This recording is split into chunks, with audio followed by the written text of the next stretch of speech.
ഈ സമയം നമുക്ക് ഈ തിരുവചനങ്ങൾ കേൾക്കുന്നതിന് മുമ്പ് ഈ തിരുവചനങ്ങൾ നമ്മുടെ ജീവിതത്തിൽ പ്രാവർത്തികമാക്കുന്നതിന് വേണ്ടിയിട്ട് ഒരു നിമിഷം നമുക്ക് പ്രാർത്ഥിക്കാം. കർത്താവായ ദൈവമേ, നീ ഈ ലോകത്തിലേക്ക് വരികയും പിതാവിൻ്റെ സ്നേഹം സ്വന്തം ജീവിതത്തിലൂടെ ഞങ്ങൾക്ക് കാണിച്ചു തരികയും ചെയ്ത നല്ല ഈശോയെ, ഈ സമയം നിൻ്റെ വചനങ്ങൾ ഞങ്ങളുടെ ഹൃദയത്തിൽ സംഗ്രഹിക്കുവാനും ഈ വചനങ്ങളനുസരിച്ച് ജീവിക്കുവാനും നിന്നിൽ നിന്ന് പഠിക്കുവാനും ഞങ്ങളെ നീ കൂടുതൽ പ്രാപ്തരാക്കണമേ. നിൻ്റെ പരിശുദ്ധാത്മാവിൻ്റെ ശക്തി ഞങ്ങളിൽ ആവസിക്കട്ടെ. പരിശുദ്ധാത്മാവിൻ്റെ പ്രചോദനമനുസരിച്ച് തിരുവചനങ്ങൾ ധ്യാനിക്കുവാനും ഗ്രഹിക്കുവാനും പരിശുദ്ധാത്മാവെ ഞങ്ങളെ സഹായിക്കണമേ. ഇന്നേ ദിവസം നമുക്ക് വിശുദ്ധ ലൂക്കായുടെ സുവിശേഷത്തിൽ ധൂർത്തപുത്രൻ്റെ ഉപമ നമ്മൾ കേട്ടിട്ടുണ്ട്, കേട്ട് പരിചയമുണ്ട്, എല്ലാവർക്കും അറിയാവുന്നതുമാണ്. സുവിശേഷത്തിൻ്റെ ആകത്തുക അല്ലെങ്കിൽ സുവിശേഷം ഏറ്റവും ചെറുതായിട്ട് എങ്ങനെ വിവരിക്കാം എന്ന് ചോദിച്ചാൽ ഈ ധൂർത്തപുത്രൻ്റെ ഉപമയാണ് സുവിശേഷത്തിൻ്റെ ഉള്ളടക്കം. പിതാവായ ദൈവം പുത്രനെ ഈ ലോകത്തിലേക്ക് അയച്ചത് പിതാവായ ദൈവത്തിൻ്റെ സ്നേഹം എത്രമാത്രം വലുതാണെന്ന് ദൈവമക്കളെ അറിയിക്കാനാണ്. വിശുദ്ധ ലൂക്കായുടെ സുവിശേഷം 15-ാം അധ്യായത്തിൽ ആദ്യമേ നമ്മൾ കാണുന്നത് കാണാതായ ആടിൻ്റെ ഉപമ, അതിനുശേഷം കാണാതായ നാണയത്തിൻ്റെ ഉപമ. കാണാതായ ആടിൻ്റെ ഉപമയിൽ ഈശോ പറഞ്ഞു വയ്ക്കുന്നത് ഒരു ഇടയന് ഏറ്റവും പ്രിയപ്പെട്ടത് അവൻ്റെ ആടാണ്. ആ ആടിന് വേണ്ടിയിട്ടാണ് ആ ഇടയൻ ജീവിക്കുന്നത്. ഒരാട് നഷ്ടപ്പെട്ടാൽ ആ ഇടയനുണ്ടാകുന്ന വേദന, അത് തിരിച്ചു കിട്ടുമ്പോൾ ആ ഇടയനുണ്ടാകുന്ന സന്തോഷം. കാണാതായ നാണയത്തിൻ്റെ ഉപമയിൽ അധ്വാനിച്ചെടുത്തത് നഷ്ടപ്പെടുമ്പോൾ ഒരു സ്ത്രീക്കുണ്ടാകുന്ന വേദന, അത് കണ്ടുകിട്ടുമ്പോൾ ആ സ്ത്രീക്കുണ്ടാകുന്ന സന്തോഷം. അതിനുശേഷമാണ് ധൂർത്തപുത്രൻ്റെ ഉപമ ഈശോ പറഞ്ഞു വയ്ക്കുക. ഈ ധൂർത്തപുത്രൻ്റെ ഉപമയിൽ ഈശോ പറയുക, ഒരു മനുഷ്യന് 2 പുത്രന്മാരുണ്ടായിരുന്നു. ബൈബിളിൽ ആദ്യമായിട്ടല്ല ഒരു മനുഷ്യന് 2 പുത്രന്മാരുണ്ടായിരുന്നു എന്ന് നമ്മൾ കേൾക്കുക. ഉൽപ്പത്തിയുടെ പുസ്തകത്തിൽ ആദത്തിന് 2 പുത്രന്മാരുണ്ടായിരുന്നു, കായനും ആബേലും. ആബേൽ ഇളയ മകൻ, പിതാവിൻ്റെ ഇഷ്ടം നിറവേറ്റി ജീവിച്ചു. മൂത്ത മകൻ കായൻ, അവൻ വയലിൽ ജോലി ചെയ്തു. ഈ ധൂർത്തപുത്രൻ്റെ ഉപമയിൽ നമുക്ക് 3 വ്യത്യസ്ത സ്വഭാവങ്ങളെ കാണുവാനായിട്ട് സാധിക്കും. പിതാവ്, മൂത്ത മകൻ, ഇളയ മകൻ. ഇന്നത്തെ ഈ ധ്യാനത്തിൽ വചനം ധ്യാനിക്കുമ്പോൾ നമുക്ക് തിരുവചനം ആദ്യമേ കേൾക്കാം. പിതാവായ ആ പിതാവിനെ പറ്റി, ആ പിതാവിൻ്റെ ഒരു സ്വഭാവം എന്താണെന്ന് കൂടുതൽ നമുക്ക് മനസ്സിലാക്കാം. വിശുദ്ധ ലൂക്കായുടെ സുവിശേഷം 15-ാം അധ്യായം 11 മുതലുള്ള വാക്യങ്ങൾ. അവൻ പറഞ്ഞു, ഒരു മനുഷ്യന് 2 പുത്രന്മാരുണ്ടായിരുന്നു. ഇളയവൻ പിതാവിനോട് പറഞ്ഞു, പിതാവേ, സ്വത്തിൽ എൻ്റെ ഓഹരി എനിക്ക് തരിക. അവൻ സ്വത്ത് അവർക്കായി ഭാഗിച്ചു. ഏറെ താമസിയാതെ ഇളയ മകൻ എല്ലാം ശേഖരിച്ചുകൊണ്ട് ദൂരദേശത്തേക്ക് പോയി. അവിടെ ധൂർത്തനായി ജീവിച്ച് സ്വത്ത് നശിപ്പിച്ചു കളഞ്ഞു. അവൻ എല്ലാം ചെലവഴിച്ചു കഴിഞ്ഞപ്പോൾ ആ ദേശത്ത് ഒരു കഠിന ക്ഷാമം ഉണ്ടാവുകയും അവൻ ഞെരുക്കത്തിലാവുകയും ചെയ്തു. അവൻ ആ ദേശത്തെ ഒരു പൗരൻ്റെ അടുത്ത് അഭയം തേടി. അയാൾ അവനെ പന്നികളെ മേയ്ക്കാൻ വയലിലേക്ക് അയച്ചു. പന്നി തിന്നിരുന്ന തവിടെങ്കിലും കൊണ്ട് വയറ് നിറയ്ക്കാൻ അവൻ ആശിച്ചു. പക്ഷേ ആരും അവന് കൊടുത്തില്ല. അപ്പോൾ അവന് സുബോധമുണ്ടായി. അവൻ പറഞ്ഞു, എൻ്റെ പിതാവിൻ്റെ എത്രയോ ദാസന്മാർ സുഭിക്ഷമായി ഭക്ഷണം കഴിക്കുന്നു, ഞാനോ ഇവിടെ വിശന്നു മരിക്കുന്നു. ഞാൻ എഴുന്നേറ്റ് എൻ്റെ പിതാവിൻ്റെ അടുത്തേക്ക് പോകും. ഞാൻ അവനോട് പറയും, പിതാവേ, സ്വർഗത്തിനെതിരായും നിൻ്റെ മുമ്പിലും ഞാൻ പാപം ചെയ്തു. നിൻ്റെ പുത്രൻ എന്ന് വിളിക്കപ്പെടാൻ ഞാൻ ഇനി യോഗ്യനല്ല. നിൻ്റെ ദാസരിൽ ഒരുവനായി എന്നെ സ്വീകരിക്കണമേ. അവൻ എഴുന്നേറ്റ് പിതാവിൻ്റെ അടുത്തേക്ക് ചെന്നു. ദൂരെ വെച്ച് തന്നെ പിതാവ് അവനെ കണ്ടു. അവൻ മനസ്സലിഞ്ഞ് ഓടിച്ചെന്ന് അവനെ കെട്ടിപ്പിടിച്ച് ചുംബിച്ചു. മകൻ പറഞ്ഞു, പിതാവേ, സ്വർഗത്തിനെതിരായും നിന്റെ മുമ്പിലും ഞാൻ പാപം ചെയ്തു. നിന്റെ പുത്രൻ എന്ന് വിളിക്കപ്പെടാൻ ഞാൻ ഇനി യോഗ്യനല്ല. പിതാവാകട്ടെ തൻ്റെ ദാസരോട് പറഞ്ഞു, ഉടനെ മേൽത്തരം വസ്ത്രം കൊണ്ടുവന്ന ഇവനെ ധരിപ്പിക്കുവിൻ. ഇവൻ്റെ കൈകളിൽ മോതിരവും കാലിൽ ചെരുപ്പും അണിയുവിൻ. കൊഴുത്ത കാളക്കുട്ടിയെ കൊണ്ടുവന്ന് ആഹ്ലാദിക്കുവിൻ. നമുക്ക് ഭക്ഷിച്ച് ആഹ്ലാദിക്കാം. എൻ്റെ ഈ മകൻ മൃതനായിരുന്നു, അവൻ ഇതാ വീണ്ടും ജീവിക്കുന്നു. അവൻ നഷ്ടപ്പെട്ടിരുന്നു, ഇപ്പോൾ വീണ്ടും കിട്ടിയിരിക്കുന്നു. അവർ ആഹ്ലാദിക്കാൻ തുടങ്ങി. അടുത്ത കാലത്ത് ഒരു പള്ളിപ്രസംഗത്തിൽ ഞാൻ കേട്ടതാണ്. ഞാൻ ഈ മിന്നൽ മുരളിയെപ്പറ്റി ആ സിനിമയെ ഞാൻ കണ്ടിട്ടില്ല. ആ മിന്നൽ മുരളിയുടെ സിനിമയെപ്പറ്റി ഒരു അച്ഛൻ പ്രസംഗിക്കുന്നത് മാത്രമേ ഞാൻ കേട്ടിട്ടുള്ളൂ. അപ്പം ആ കഥ എന്താണെന്നൊന്നും എനിക്കറിയില്ല. പക്ഷെ അച്ഛൻ പറഞ്ഞ കഥ മാത്രമേ എനിക്ക് അറിയത്തുള്ളൂ. ഒരു നായകനും വില്ലനും ഉണ്ട്. രണ്ടുപേർക്കും ഒരു മിന്നൽ കിട്ടി. ഒരാൾ ആ കിട്ടിയ അതിസ്വാഭാവികത നല്ലതിന് വേണ്ടിയിട്ട് ഉപയോഗിച്ചു. വില്ലൻ ആ കിട്ടിയ അതിസ്വാഭാവികത തിന്മയ്ക്ക് വേണ്ടിയിട്ട് ഉപയോഗിച്ചു. അപ്പം അച്ഛൻ പറഞ്ഞു, നമുക്കും ഇങ്ങനൊരു മിന്നൽ സ്വർഗത്തിൽ നിന്നും കിട്ടണം. ആ കിട്ടുമ്പോൾ ആ കിട്ടുന്ന അതിസ്വാഭാവികത നമുക്ക് നല്ലതിന് വേണ്ടിയിട്ട് ഉപയോഗിക്കാമെന്നും. ആ പ്രസംഗം കേട്ടപ്പോൾ ഞാൻ എന്നോട് തന്നെ ഉള്ളിൽ ചിന്തിച്ചപ്പോഴെനിക്ക് മനസ്സിലായത്, അല്ലെങ്കിൽ ഞാൻ എൻ്റെ ഉള്ളിലേക്ക് കടന്നു വന്ന ചിന്ത നിങ്ങളുമായിട്ട് പങ്കുവയ്ക്കുന്നത്, ഈ മിന്നൽ നമുക്ക് കിട്ടിക്കഴിഞ്ഞതാണ്. ഈ മിന്നൽ നമ്മളിൽ എല്ലാവരിലുമുണ്ട്. അത് നമുക്കറിയാം. ഈശോ മാമോദീസ സ്വീകരിച്ചപ്പോൾ സ്വർഗം തുറക്കപ്പെട്ടു. പിതാവിൻ്റെ ശബ്ദം കേട്ടു, ഇവൻ എൻ്റെ പ്രിയപുത്രൻ.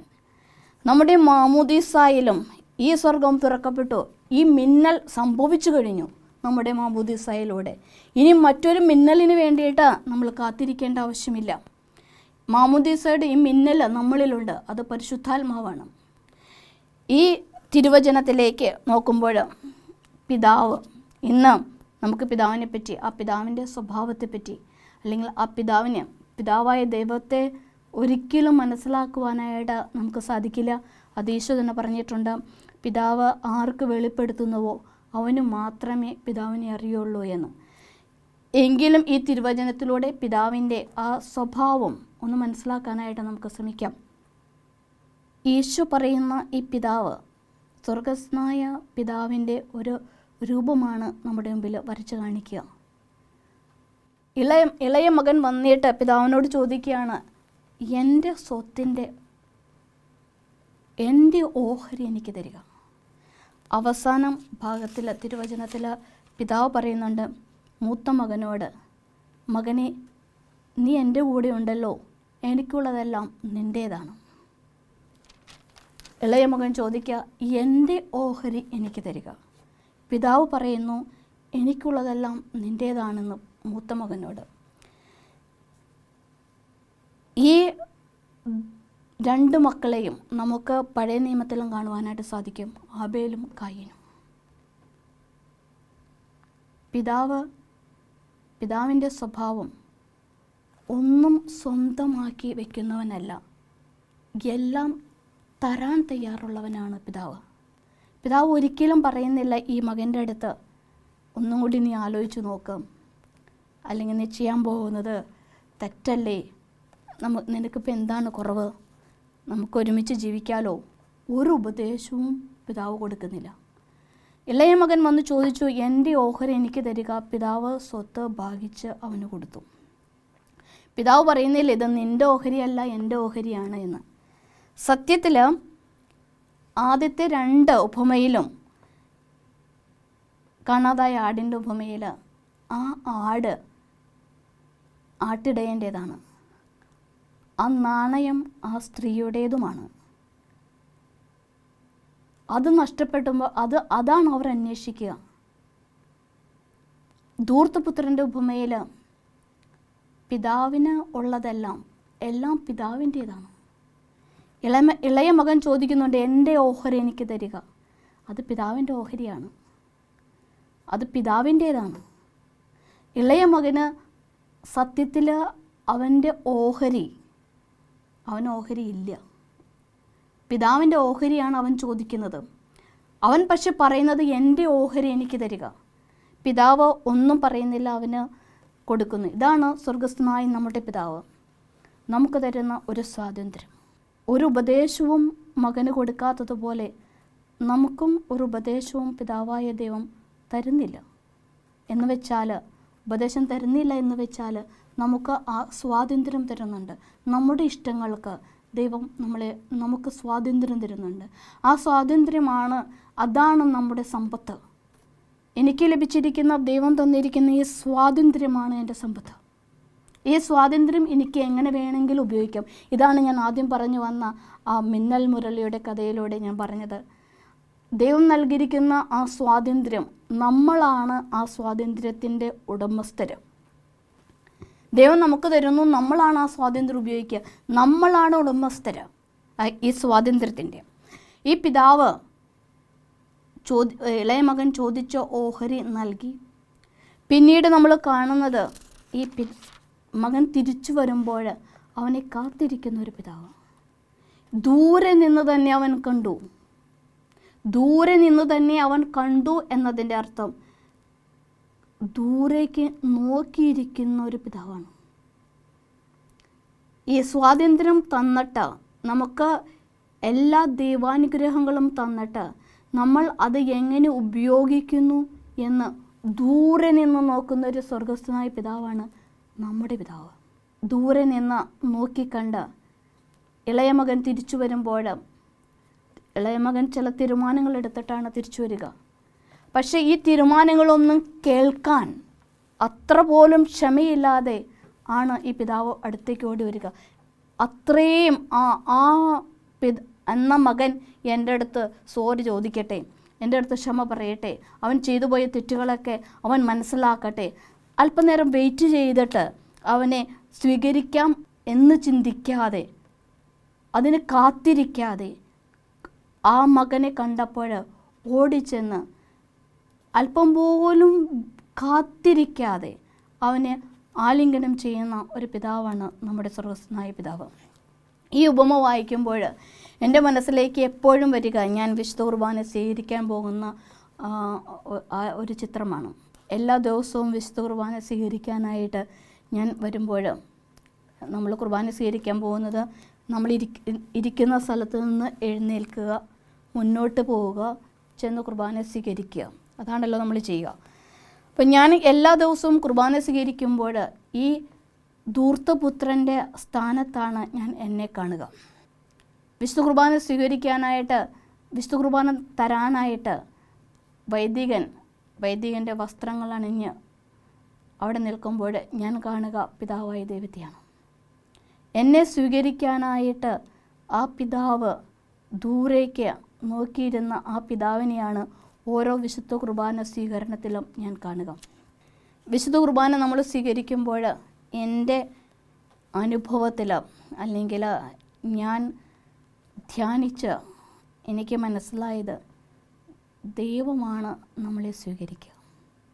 ഓരോ വിശുദ്ധ കുർബാന സ്വീകരണത്തിലും നമ്മൾ ചെറുപ്പം മുതലേ കേട്ടുപഠിച്ചതാണ്, ഞാൻ കുർബാന സ്വീകരിക്കാൻ പോകുന്നു എന്ന്. പക്ഷേ യഥാർത്ഥത്തിൽ ഞാൻ കുർബാന സ്വീകരിക്കാനായിട്ട് പോകുമ്പോൾ ഈ ധൂർത്തപുത്രനെ പോലെ ഞാൻ, പാപിയായ ഞാൻ എഴുന്നേറ്റ് ഈ കുർബാന സ്വീകരിക്കാനായിട്ട് പോകുമ്പോൾ എനിക്ക് വേണ്ടിയിട്ട് ആ വിശുദ്ധ മദ്ബഹയിൽ നിന്നും ഇറങ്ങി വരുന്ന ഒരു ഈശോയുണ്ട്. അതാണ് പിതാവ് ദൂരെ നിന്ന് ദൂരേക്ക് നോക്കിയിരുന്ന ഒരു പിതാവ്. എന്നെ സ്വീകരിക്കാനായിട്ട് വിശുദ്ധ മദ്ബഹയിൽ നിന്നും പിതാവായ ദൈവം ഇറങ്ങി വരുന്നു, പുത്രനായ ദൈവം ഇറങ്ങി വരുന്നു, പരിശുദ്ധാത്മാവായ ദൈവം ഇറങ്ങി വരുന്നു. ഞാൻ സ്വീകരിക്കുമ്പോൾ എന്നെ ആലിംഗനം ചെയ്ത് ആ പിതാവുമായിട്ട് ഒന്നു ചേരുന്നതാണ്, അല്ലെങ്കിൽ ദൈവമായിട്ട് ഒന്നു ചേരുന്നതാണ് ഓരോ വിശുദ്ധ കുർബാന സ്വീകരണവും. എൻ്റെ ഒരു അനുഭവം പങ്കുവയ്ക്കുവാണെങ്കിൽ, എൻ്റെ ഒരു സുഹൃത്ത്, എൻ്റെ കൂട്ടുകാരി, അവളുടെ ഫാദർ മരിച്ചുപോയി. ഒരു ദുരൂഹ സാഹചര്യത്തിലാണ്, പെട്ടെന്നുള്ളൊരു മരണമായിരുന്നു. എൻ്റെ ഫ്രണ്ടിന് അത് അക്സെപ്റ്റ് ചെയ്യാൻ പറ്റിയില്ല. ഏറെ നാളുകൾ അതിനെ ഓർത്ത് കരഞ്ഞ് അതിനെ ഓർത്ത് പ്രാർത്ഥിച്ചു. ഒരു ദിവസം എൻ്റെ ഈ ഫ്രണ്ട് വിളിച്ചിട്ട് എൻ്റെ അടുത്ത് പറഞ്ഞു, സ്റ്റെലിജി എനിക്കൊരു എക്സ്പ്ലനേഷൻ തരുമോ? ഞാൻ ഇന്നലെ ഒരു സ്വപ്നം കണ്ടത് ഇങ്ങനെയാണ്. ഒരു കുർബാനയ്ക്ക് എൻ്റെ പിതാവ് എല്ലാ ദിവസവും പള്ളി പോകുന്ന ആളാണ്. കുർബാനയ്ക്ക് പോകുന്ന സമയത്ത് ഈ കുർബാന സ്വീകരണത്തിന് വേണ്ടി ചെന്നപ്പോൾ ആ ലൈനിൽ പോയി കുർബാന സ്വീകരിച്ചു. ഈ വൈദികൻ വിശുദ്ധ കുർബാന എടുത്ത് എൻ്റെ പിതാവിൻ്റെ നാവിൽ വെച്ചു. ആ സമയം എൻ്റെ പിതാവ് ഡിസപ്പിയർഡായി. എനിക്കത് മനസ്സിലായത്, ആ സ്വപ്നത്തിൻ്റെ സന്ദേശം എനിക്ക് മനസ്സിലായത്, വിശുദ്ധ കുർബാന കൊടുത്തപ്പോൾ ആ പിതാവ് ആ ഈശോയിൽ ഒന്നായി, മരണത്തിലൂടെ ഈശോയിൽ ഒന്നായി. ഇതുതന്നെയാണ് ഓരോ വിശുദ്ധ കുർബാന സ്വീകരണത്തിലും നമ്മളിൽ നടക്കുക. ആ ഒരു അവബോധം, ആ ഒരു ഉൾക്കാഴ്ച നമുക്കുണ്ടെങ്കിൽ നമ്മുടെ ഓരോ വിശുദ്ധ കുർബാന സ്വീകരണവും നമ്മൾ ദൈവവുമായി ഒന്നു ചേരുകയാണ്. ഞാൻ എത്ര പാപിയാണെങ്കിലും എൻ്റെ പാപം ക്ഷമിക്കാനായിട്ട് തയ്യാറായി നിൽക്കുന്നതാണ് എൻ്റെ സ്വർഗസ്ഥനായ പിതാവ്. ഞാൻ ഈ വിശുദ്ധ കുർബാനയിലേക്ക് സ്വീകരിക്കാനായിട്ട് അടുക്കുമ്പോൾ ദൂരെ നിന്ന് ഞാൻ നഷ്ടപ്പെടുത്തിയ ആ ബന്ധം, നഷ്ടപ്പെടുത്തിയ ആ റിലേഷൻഷിപ്പ് ദൈവം വീണ്ടും പുനഃസ്ഥാപിക്കുന്നു. എന്നിൽ നിന്നും ഒന്നും പ്രതീക്ഷിക്കാതെ എനിക്ക് നഷ്ടപ്പെട്ടത് വീണ്ടും എനിക്ക് തിരിച്ചു തരികയാണ്. പിതാവ് പറയുന്നുണ്ട്, എൻ്റെ മകൻ മൃതനായിരുന്നു, ഇപ്പോഴവൻ ജീവിക്കുന്നു. നമ്മൾ ജീവിക്കണമെങ്കിൽ നമുക്ക് വിശുദ്ധ കുർബാന സ്വീകരണം ആവശ്യമാണ്. ഈ പിതാവുമായിട്ടുള്ള ഒരു ബന്ധം, ഒരു ഇൻറ്റിമസി, ഒന്നായി ചേരൽ, അതാണ് ഈ വിശുദ്ധ കുർബാന, ഓരോ വിശുദ്ധ കുർബാന സ്വീകരണവും. അത് നമുക്ക് ലഭിച്ചിരിക്കുന്ന ഏറ്റവും വലിയ ഒരു ഗിഫ്റ്റാണ്, ഒരു ദാനമാണ്. നമുക്ക് പിതാവുമായിട്ട് ഒന്നു ചേരാനായിട്ട് സാധിക്കും എന്നുള്ളത്. പിന്നെ ബൈബിളിൽ പറയുന്നുണ്ട്, പിതാവ് നല്ല വസ്ത്രങ്ങൾ നൽകി, വീണ്ടും മോതിരം നൽകി, പാദരക്ഷകൾ നൽകി. അതെല്ലാം ഒരു പുതിയൊരു ജീവിതം. ഞാൻ എങ്ങനെയായിരുന്നാലും, ഏത് പാപത്തിലായിരുന്നാലും ഞാൻ എഴുന്നേൽക്കുകയാണെങ്കിൽ, ആ കിടന്ന അവസ്ഥയിൽ നിന്ന് എഴുന്നേൽക്കുകയാണെങ്കിൽ, കുറച്ച് സ്റ്റെപ്പുകൾ ഞാൻ മുന്നോട്ട് വയ്ക്കുകയാണെങ്കിൽ എൻ്റെ ദൈവം എന്നെ സ്വീകരിക്കും, എൻ്റെ ദൈവം എന്നെ ആലിംഗനം ചെയ്യും. ഈ ഒരു ചിത്രം വരച്ചു കാട്ടാനാണ് ഈശോ ധൂർത്തപുത്രൻ്റെ ഉപമ നമ്മളോട് പറഞ്ഞു തരിക. നാണയങ്ങൾ നഷ്ടപ്പെട്ട സ്ത്രീ സന്തോഷിച്ചതുപോലെ, ആട് നഷ്ടപ്പെട്ട ഇടയൻ സന്തോഷിച്ചതുപോലെ, അതിനേക്കാൾ ഉപരിയായി എൻ്റെ ദൈവം എന്നിൽ സന്തോഷിക്കും. ആ പിതാവായ ദൈവത്തിൻ്റെ ആ സ്നേഹം മനസ്സിലാക്കി തിരിച്ച് ആ പിതാവിൻ്റെ പക്കലേക്ക് പോകാനായിട്ട് നമുക്ക് സ്വർഗത്തിൽ നിന്നും കിട്ടിയിരിക്കുന്ന ആ ദാനം, ആ സ്വാതന്ത്ര്യം നല്ലതിനു വേണ്ടി ഉപയോഗിച്ച് ആ പിതാവിൻ്റെ സന്നിധിയിലേക്ക് തിരിച്ചു തരാനായിട്ട് എന്തൊക്കെ നഷ്ടപ്പെട്ടു എന്ന് നമുക്ക് തോന്നിയാലും, ഒരുപക്ഷെ ആരോഗ്യമായിരിക്കാം, ഒരുപക്ഷെ സമ്പത്തായിരിക്കാം, ഒരുപക്ഷെ നമ്മുടെ മനസ്സമാധാനമായിരിക്കാം, എന്തൊക്കെ നഷ്ടപ്പെട്ടാലും അത് ഇരട്ടി തരാനായിട്ട് നമ്മുടെ ദൈവത്തിന് സാധിക്കും. ആ പിതാവിൻ്റെ സ്നേഹം തിരിച്ചറിയാനായിട്ട് പരിശുദ്ധാത്മാവിൻ്റെ എല്ലാവിധ വരദാനങ്ങളും നമുക്ക് ദൈവം തരട്ടെ എന്ന് പ്രാർത്ഥിക്കാം. ഈ പിതാവിൻ്റെ സ്നേഹത്തിലേക്ക് കടന്നു ചെല്ലാനായിട്ട് നമുക്ക് പരിശ്രമിക്കാം. ജെറമ്യ പ്രവാചകൻ്റെ പുസ്തകത്തിൽ 3-ാം അധ്യായത്തിൽ ഇങ്ങനെ പറയുന്നുണ്ട്. എന്നെ വളരെയധികം ടച്ച് ചെയ്ത ഒരു ബൈബിൾ വാചകമാണിത്. എൻ്റെ മക്കളോട് കൂടെ നിന്നെ പാർപ്പിക്കാനും സകല ജനതകളിലെയും വച്ച് ഏറ്റവും ചേതോഹരമായ അവകാശം നിനക്ക് നൽകാനും ഞാൻ എത്രയേറെ ആഗ്രഹിച്ചു. എൻ്റെ പിതാവേ എന്നും നീ എന്നെ വിളിക്കുമെന്നും എൻ്റെ മാർഗം നീ ഉപേക്ഷിക്കുകയില്ലെന്നും ഞാൻ പ്രതീക്ഷിച്ചു. ഒരു പിതാവിനറിയാം, ഒരു കുഞ്ഞ് സംസാരിക്കാൻ തുടങ്ങുമ്പോൾ ഒരു രഹസ്യമായിട്ടെങ്കിലും അമ്മ എപ്പോഴും പറയും, ആ കുഞ്ഞ് ആദ്യമായിട്ട് പറയുന്നത് എൻ്റെ പേരാണ്, അമ്മ എന്നാണ് വിളിക്കുന്നതെന്ന്. പക്ഷേ ഒരു കുഞ്ഞ് അസൂയയോടുകൂടി ഓരോ പിതാവിൻ്റെ ഉള്ളിലും ആഗ്രഹമുണ്ട്, എൻ്റെ കുഞ്ഞ് എന്നെ അപ്പ എന്ന് വിളിച്ചിരുന്നെങ്കിലെന്ന്. എല്ലാ അപ്പന്മാർക്കുമുള്ള ആഗ്രഹമാണ് കുഞ്ഞ് അപ്പ എന്ന് വിളിച്ചിരുന്നെങ്കിലെന്ന്. ഈ പിതാവായ ദൈവം പറയുന്നത് അതുതന്നെയാണ്. എൻ്റെ പിതാവേ എന്നു നീ എന്നെ വിളിക്കുമെന്നും എൻ്റെ മാർഗം നീ ഉപേക്ഷിക്കുകയില്ലെന്നും ഞാൻ പ്രതീക്ഷിച്ചു. നമുക്ക് വളരെ സ്നേഹത്തോടും സന്തോഷത്തോടും കൂടെ നമ്മുടെ പിതാവിനെ അപ്പ എന്ന് നമുക്ക് വിളിക്കാം, ആബ എന്ന് വിളിക്കാം. നമ്മളവിടുത്തെ മക്കളാണ്. പിതാവായ ദൈവം നമ്മുടെ പിതാവാണ്. നമ്മൾ പിതാവ് എന്ന് വിളിക്കാനായിട്ട് ദൈവം ആഗ്രഹിക്കുന്നു. ആ മാർഗത്തിൽ നിന്നും പിന്തിരിയില്ല എന്ന് ദൈവം പ്രതീക്ഷിക്കുന്നു. ദൈവത്തെ പിതാവ് എന്ന് വിളിച്ചുകൊണ്ട് ആ സ്നേഹത്തിലേക്ക് നമുക്ക് വീണ്ടും കടന്നു ചെല്ലാം. ദൈവം നമ്മളെല്ലാവരെയും അനുഗ്രഹിക്കട്ടെ. യേശു മിശിഹായ്ക്കും സ്തുതിയായിരിക്കട്ടെ.